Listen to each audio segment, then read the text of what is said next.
Stay black in America. Don't leave. Don't go anywhere. Greatest country in the world for a black man or a black woman. You can become anything you want, anything you put your mind to.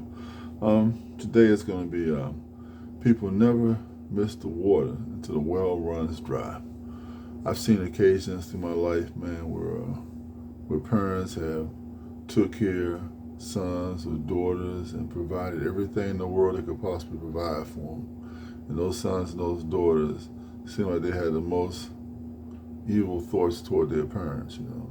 When those parents finally leave, whether they leave physically or leave spiritually by dying, those kids fall on hard times, then they boo-hooing about their parents, but never appreciated their parents when they had them. Only took them for granted what they got out of them, what they received out of them, you know. Never appreciated, never thought to appreciate it after they were gone.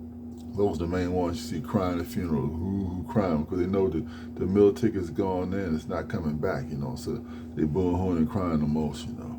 Or you find people who laying up on people's sofas and stuff and enjoying the comforts of the house, unemployed or whatever, and people, you know, taking care of them, you know, so-called friends taking care of them and stuff like that, letting them eat, and they keep asking me, have you applied for a job? Have you looked for something? Have you done anything? And they said, no, I ain't done it. They laying around a person's house, eating up all their food, not paying any bills or anything. Then the person gets tired of saying, hey, man, you got to go.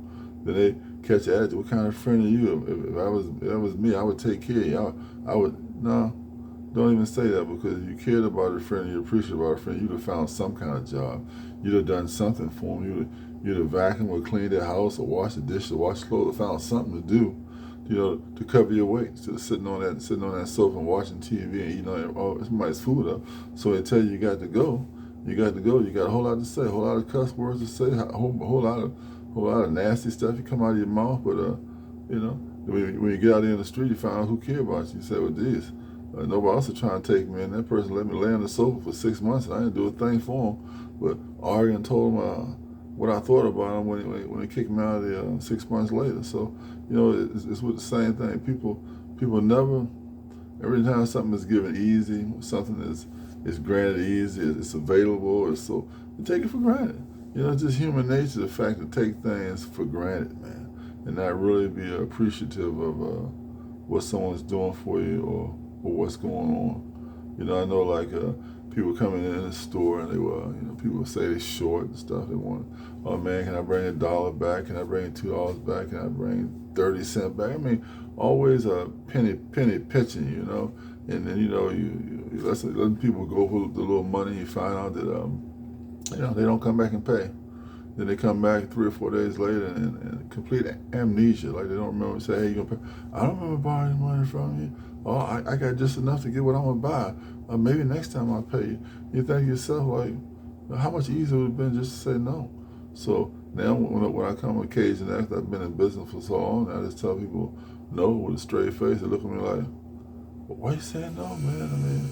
I mean, that's not no money. That's being petty. You know, well, I like to tell them, I say, well, that's being petty by telling you no, for letting you go for whether, I don't care whether it's quarter to $1, $2, $3, $4, whatever. That's being petty. I'm just going to have to be petty then. Because I think the petty person is you. You're petty that you don't have the money to pay what you want when you come in this store. I'm sure you buying what you want when you go to Walmart or Safeway or Giant. I don't think you up in their line talking about, hey man, hey Mr. Store Cash Register, can I go for $2 or $3? But you come here in a black-owned establishment that's been in business for a long time. You figure, I'm your brother, man. I can let you go for anything. I can let you go. You can take me for granted and get things out there and not pay. Well, no, those days are long since gone. Long since gone. So that well has dried up a long time ago. So you come here, you got to pay to play. If you don't have the money to buy what you want to buy, you can go someplace else. Take it to 7-Eleven, beg 7-Eleven. They're going to tell you no. Everybody else going to tell you no anyway. So the thing was that I know I wasn't being appreciated. People didn't care, wouldn't pay you back, stop coming to your business, duck you, still got something to say negative about you. So you might as well just tell them, no, man, it's no, I can't do it. I'm not going to eat no more than money. I mean, I'm standing on my feet 14 hours a day, working here 7 days a week. Well, I shouldn't say 7 or 6 days a week, but, you know, 7 days a week pretty much if I don't get any help. And why am I going to sit here and work to give something to someone else who don't appreciate me in the first place? I don't see how petty could come out of somebody's mouth if I tell them no. I mean, wouldn't they be the the picture of the dictionary, petty, wouldn't it be their face on it? Come to a person's place of business and don't have any money to buy something and call that person petty. So again, man, they never, they never appreciate, never miss the waters the well one dry. So they come in and leave all looking at the hand, they can't get nothing. Well, buy it, going down the road, going down the road. It's just been, it's like that through the whole time. I think, even like in Bible days when God delivered the Hebrews, the Israelites out of Egypt, for that slavery they've been in for like 40 years there, and performed miracles every day. Nighttime, fire showed at night, cloud during the day, fed manna from heaven, all types of miracles. Saw the Red Sea parted.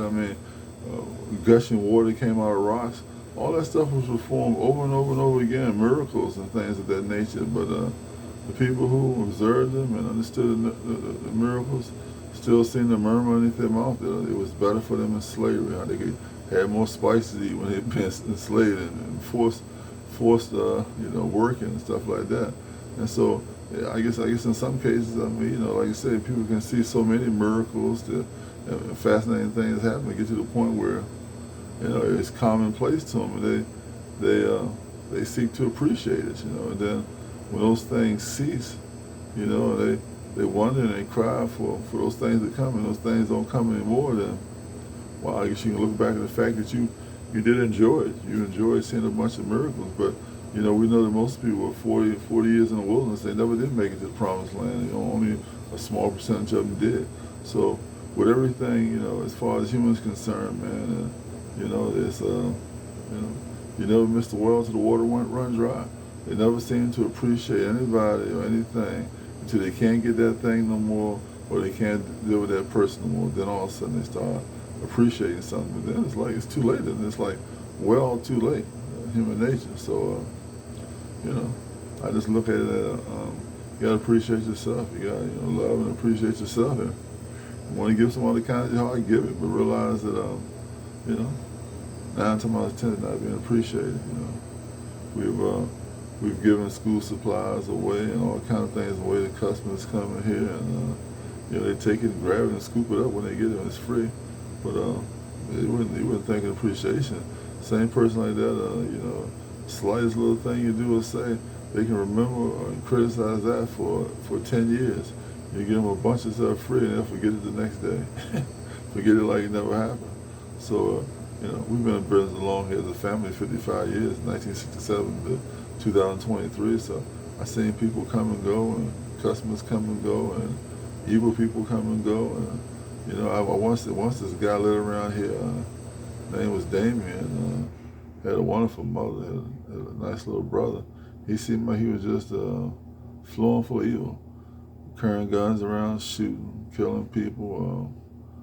Police never could catch him, never could anything happen to him, doing all manner of evil things. I tend to find out he died the same way he lived. I don't think he lived. I don't think he made it to 30.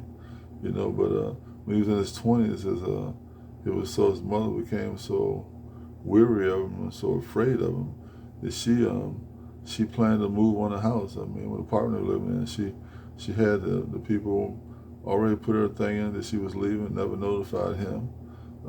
Got all the stuff together, packed it. Her younger son left that place. When he came there, he wondered why he couldn't get in the door. The whole place empty. He wondered, my mother just moved and left me out here stranded. I'm thinking like, left here stranded. You didn't care how much danger you're bringing to your mama. You're killing and shooting people. He's finding his gun beside the store. It must have been in the 90s, the crack epidemic. Fine by the gun, killing people, man, and carrying on, and pretty much doing what you want to do. And you think somebody in good sense gonna stand around and take that? I ain't seen it since, man. That was the 90s, and she moved. I ain't never seen it since. Like I said, he didn't make it to 30. Before he was, before he succumbed to the same thing he was doing. So he didn't miss the well until it ran dry too. He had a place there where he could, mom nursed. She was a nurse. She had plenty of food there to eat. She was taking care of both of those sons. Didn't have a father, and taking care of him. And she was doing the best she could, and going to school in the meantime, trying to advance herself. And again, he had all the opportunity in the world to try to succeed and make something, but never wanted to make nothing of himself. Just wanted to be a criminal, live a criminal life, and this became a part of him. I gave so many guys advice around here who was involved in drugs and so forth, man. During the '90s and so forth, and in the early 2000s, I said, man, if you guys spend your time trying to get a trade, man, even if you spend your time to become managers of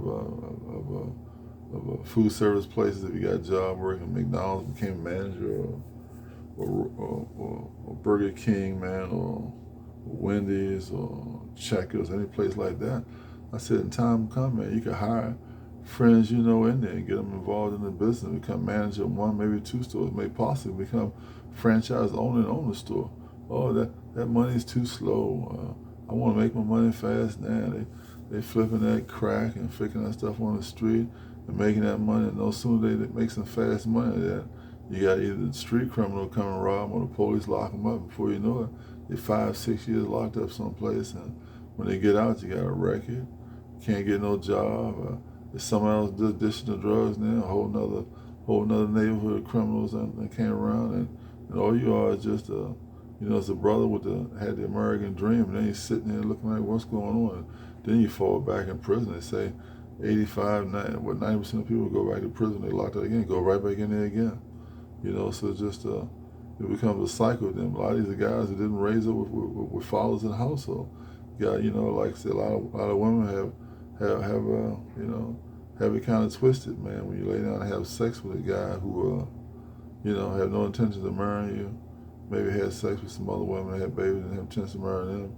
Then you have a bunch of these little thugs born from these guys who thugs, and this crime going on in the cities and stuff. They want, what's going on? What's happening? I know exactly what's happening. If you're gonna give birth to, if you're gonna lay down with a thug, you're gonna give birth to her. DNA, it ain't. The apple don't fall too far from the tree.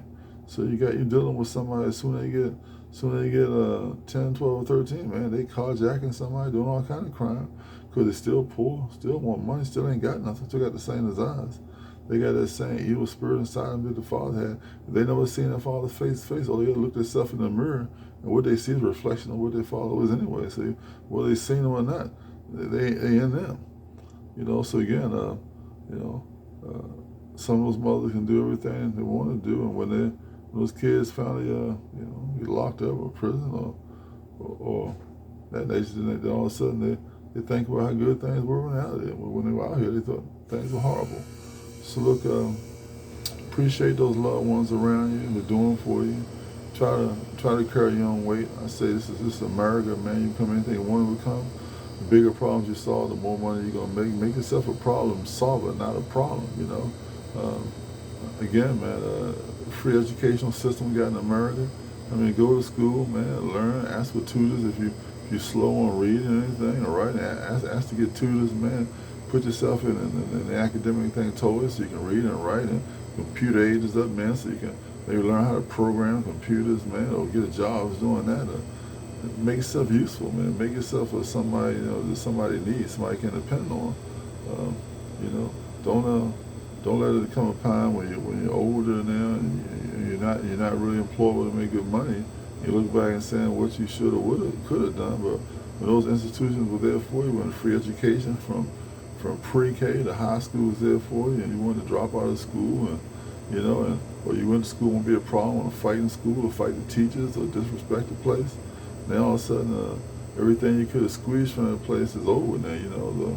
The wells done run dry. Your time's done ran up. You in your middle 20s and 30s now. You looking like you're young, but you're looking stupid. You ain't got nothing to go to but some kind of crime or something. So, it's a sad kind of thing to see happen in the black community, man. But it's going to show you, man. People need fathers. A woman thinks she can do it on her own. It's a few of them going to make it. So you can say, a few make it, and look at that and say, a few make it. But if you jump off a 10-story building, and 100 people jump on there and one person survived. That person, I survived. Well, I would want to follow those footsteps and jump off that 10-story building. If 1 in 100 made it, 1 out of 100 made it, I think that's about the stupidest thing in the world. So stay black in America. You can become anything you want to come.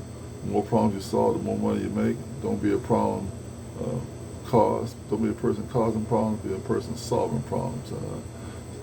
Subscribe to my channel, like, share, and send on to the next people, and watch it to the end. And man, just don't start appreciating or you're worrying about the water when the wells run dry, because then it's a whole nother problem.